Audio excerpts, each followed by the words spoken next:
இந்த பாகம் 3வதாக பேசுகிறேன். நிறைய இருக்கிறது. முடிந்தவரை பேசுவோம் இதில். இருக்கிறது. அப்போ அவங்க என்ன பண்ணுவாங்க, வீட்டுக்கு போய் குடும்பம், குழந்தை, குட்டிகள் இருக்கும். கொண்டு போகும் காசு அன்றெல்லாம் இன்றைக்கு ரூ. 500 கொடுக்கிறார்கள் என்றால், அன்றைக்கு ரூ. 20 கொடுப்பார்கள், ரூ. 10 கொடுப்பார்கள். இன்றைக்கு விலைவாசிக்கு தகுந்த போல் இன்றைக்கு காசு கொடுக்கிறார்கள். இதுவும் பத்தாது தான்.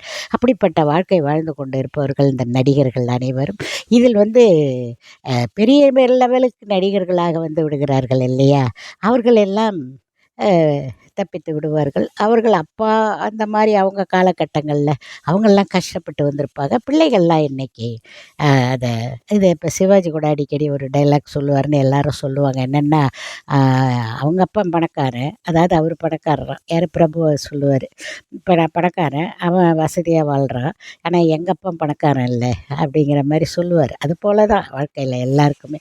இது சினிமா தொழிலுக்குன்னு இல்ல. சாதாரண தொழில்கள்லயும் இதெல்லாம் இருக்கத்தான் செய்கிறது. அடுத்த வீடியோவில் சந்திப்போம்.